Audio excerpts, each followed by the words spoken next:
شروع کرتا ہوں اللہ کے ببرکت نام سے جو بڑا مہربان اور نہایت رحم کرنے والا ہے۔ تاریخ میں ایسی گناہ گار عورتیں گزری ہیں جن کے بارے میں اللہ تعالیٰ نے اپنی کتاب میں بھی ذکر کیا ہے۔ یہ عورتیں نہ صرف انسانوں کی گمراہی کا باعث بنیں بلکہ بعض اللہ تعالیٰ کے انبیاء کرام کو قتل کرانے میں بھی پیش رہیں۔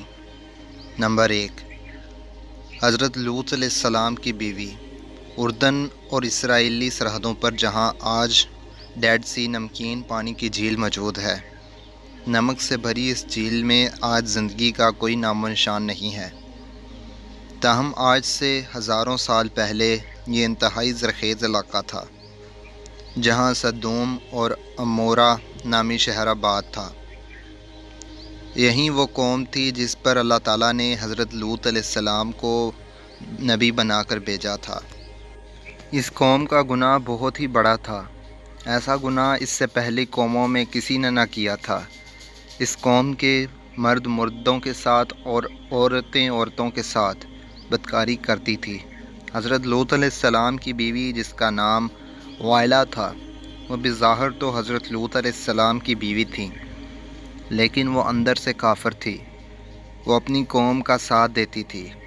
اس بیوی کے لیے اور کیا بد نصیبی ہو سکتی ہے کہ یہ عورت ساری زندگی ایک نبی کے ساتھ رہتے ہوئے بھی اللہ تعالیٰ کے حکم کی نافرمان رہی۔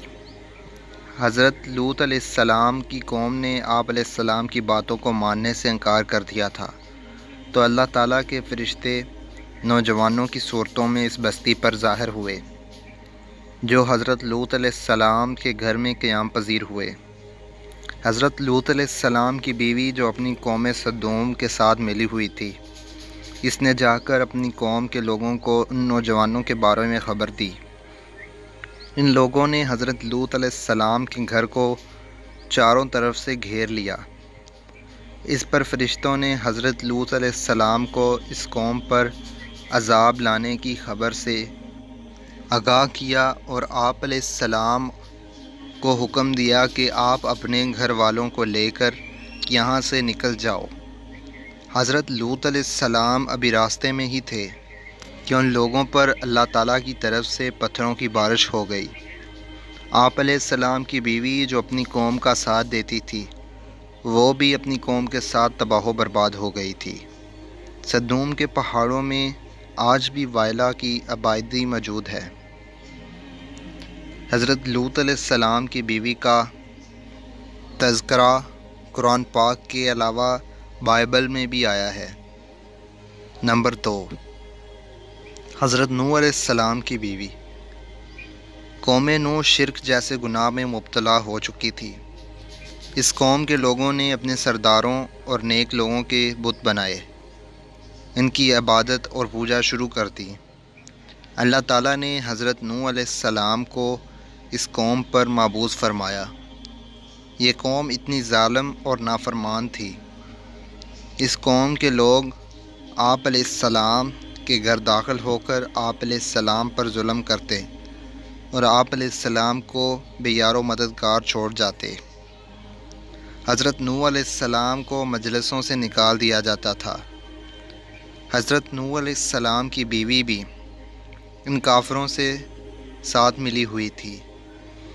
مفسرین حضرات حضرت نوح علیہ السلام کی بیوی کا نام واہلہ یا واگلہ بیان کرتے ہیں۔ یہ عورت کافر ہی نہیں بلکہ ان کا رہن سہن بھی کافروں جیسا تھا۔ حضرت نوح علیہ السلام کی بیوی کافروں میں شریک ہو کر آپ علیہ السلام کو دیوانہ اور مجنون قرار دیتی تھی۔ یہ عورت بتوں کی بڑی تعریفیں کرتی تھی۔ جب کوئی بندہ بتوں کو چھوڑ کر ایک خدا کی طرف مائل ہوتا تھا تو یہ عورت اپنی قوم میں جا کر اس آدمی کا نام بتاتی تھی، جس سے اس قوم کے لوگ اس بندے کو مارتے اور پیٹتے تھے۔ اس طرح سے وہ بندہ بھی ڈر اور خوف کے مارے پھر سے بتوں کی پوجا کرنے پر مجبور ہو جاتا تھا۔ واہلہ نامی اس عورت نے حضرت نوح علیہ السلام کے ایک بیٹے یام کو بھی کفر میں مبتلا کر دیا تھا، لہٰذا آپ کا یہ بیٹا بھی ماں کی طرح کافروں سے مل کر آپ علیہ السلام کی مخالفت کرتا تھا۔ اللہ تعالیٰ نے اس عورت کی بدبختی قرآن پاک میں بیان کی ہے۔ اس کی تفسیر احوال بابل میں بھی درج ہے۔ جب اللہ تعالیٰ نے حضرت نوح علیہ السلام کی قوم پر سیلاب کا عذاب نازل کیا تو آپ علیہ السلام کی بیوی اور نافرمان بیٹا یام بھی اس قوم کے ساتھ برباد ہو گئے۔ نمبر 3، دلائلہ وہ عورت ہے جس کا نام کئی صدیوں سے بے وفائی اور دغا بازی میں بہت ہی مشہور ہے۔ دلائلہ کا ذکر قرآن پاک اور بائبل میں پڑھنے کو ملتا ہے۔ واقعہ کچھ یوں ہے کہ حضرت موسیٰ علیہ السلام کی وفات کے بعد بنی اسرائیل کی قوم عمالقہ کے محکوم بن گئی، تو اللہ تعالیٰ نے اس قوم میں بہت ہی طاقتور لڑکے پیدا کیا جس کا نام سمسن تھا۔ سمسن اس قدر طاقتور تھا کہ اکیلا ہی کئی ہزاروں بندوں کا مقابلہ کر لیتا تھا۔ قوم بنی اسرائیل نے اس بندے کی صلاحیت اور بہادری دیکھتے ہوئے سمسن کو اپنے قاضی کے عہد پر فائز کر دیا تھا اور اس کی طاقت کے ذریعے قوم عمالقہ پر فتح حاصل کرنے کی کوشش میں لگ گئی تھی۔ دوسری طرف قوم عمالقہ سمسن کی طاقت پر قابو نہ پا سکی۔ انہوں نے اپنی قوم کی ایک لڑکی جس کا نام دلائلہ تھا، اس کو سمسن کی بہادری اور اس کی صلاحیتوں کا راز دریافت کرنے کے لیے سمسن کے پاس بھیجا تھا۔ سمسن اس لڑکی کو دیکھ کر پاگل ہو گیا، وہ اس کی محبت میں دیوانہ ہو گیا۔ اس نے اس لڑکی کو اپنی صلاحیت کی سب راز بھی بتا دیے تھے۔ سمسن نے کہا کہ اس کی طاقت کا راز اس کے لمبے بال ہیں۔ ایک دن موقع پاتے ہی دلائلہ نے سمسن کے لمبے بال کاٹ دیے تھے۔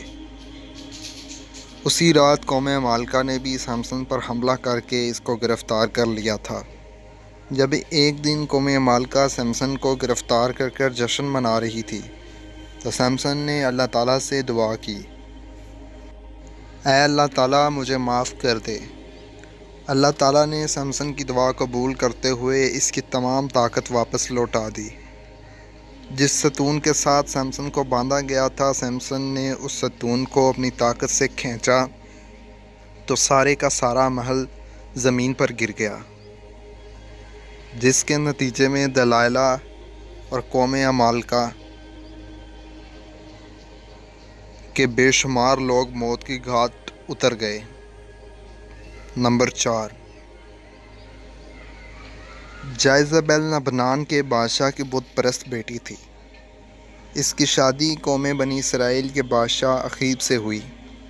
جائزبیل نے نہ صرف اخیب کو بت کی پوجا پر لگایا بلکہ تمام ریاست میں ایک خدا کو ماننے کی بجائے بے شمار بت بنا دیے گئے تھے تاکہ لوگ ان بتوں کی پوجا کرتے ہوئے گمراہی سے باہر ہی نہ نکلیں۔ ایک دن قوم کے نیک بندے پرمیہ علیہ السلام نے جائزبیل اور اس کے شوہر کو کہا کہ تم سب لوگ بت کی پوجا کرنے کی بجائے ایک خدا کی عبادت کیا کرو، اس میں تمہاری بھلائی ہے۔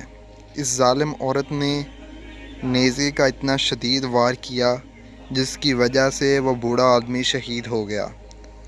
حضرت پرمیہ علیہ السلام نے اس عورت کو بددعا دی کہ بہت جلد ہی تیرے حسین و جمیل بدن کو کتے نوچ کر کھا جائیں گے۔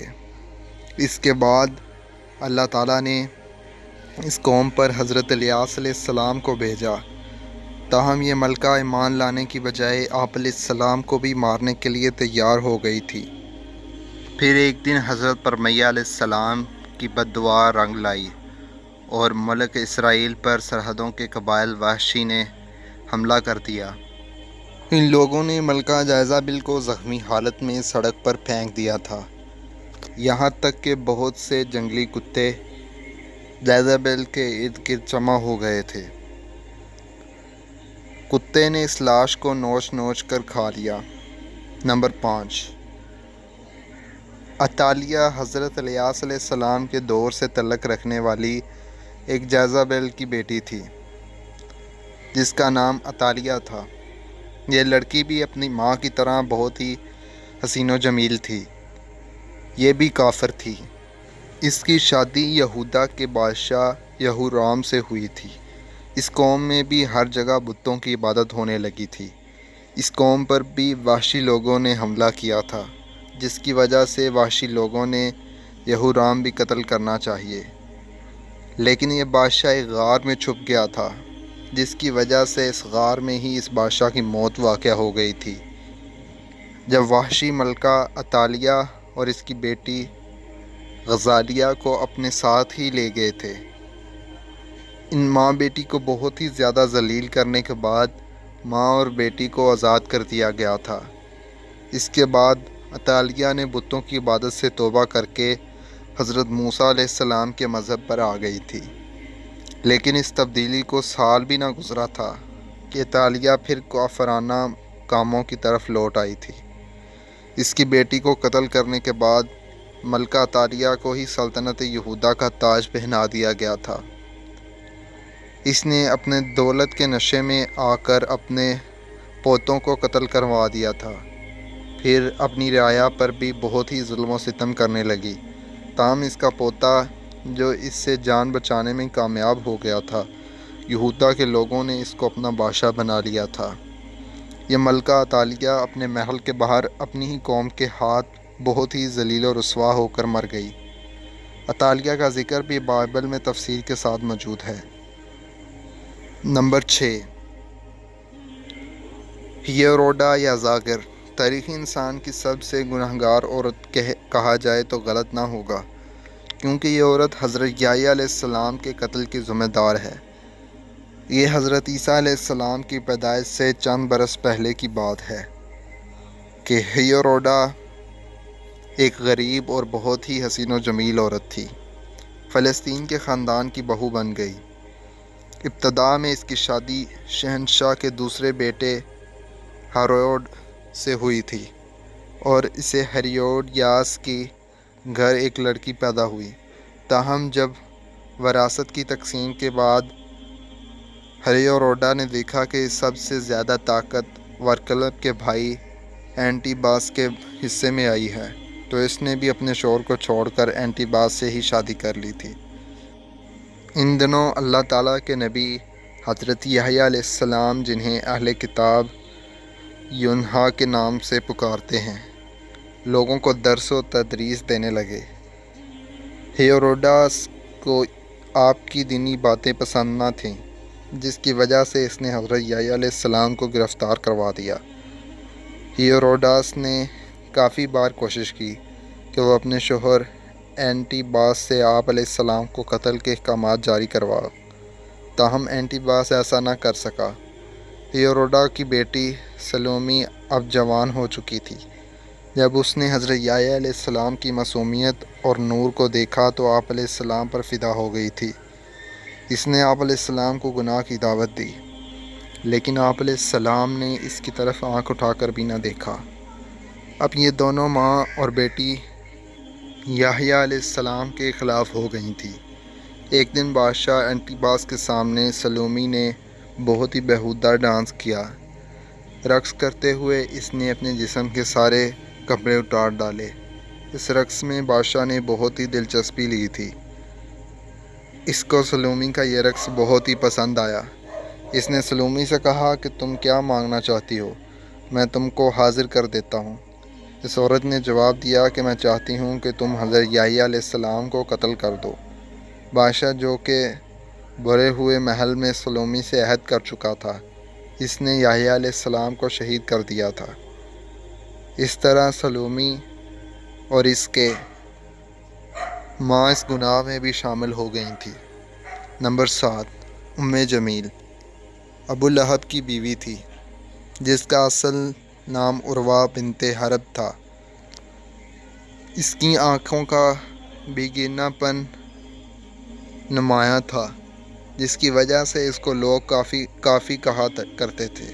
قرآن پاک میں اللہ تعالیٰ نے ابو لہب اور اس کی بیوی کو انتہائی سخت الفاظ میں کیا ہے۔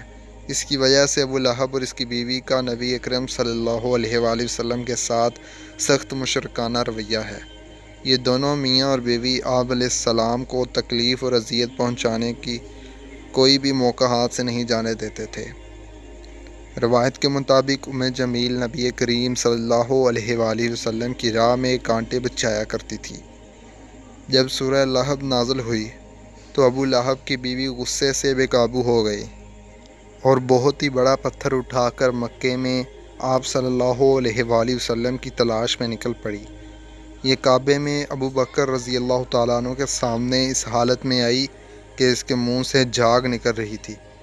یہ نبی اکرم صلی اللہ علیہ وآلہ وسلم کے خلاف انتہائی نازیبا الفاظ بھی پڑھ رہی تھی، حالانکہ آپ صلی اللہ علیہ وآلہ وسلم اس وقت حضرت ابو بکر کے ساتھ ہی موجود تھے، لیکن اللہ تعالیٰ کی رحمت و کرم سے جمیل آپ صلی اللہ علیہ وآلہ وسلم کو نہ دیکھ سکی تھی۔ وہ وہاں سے گھر کی طرف روانہ ہو گئی۔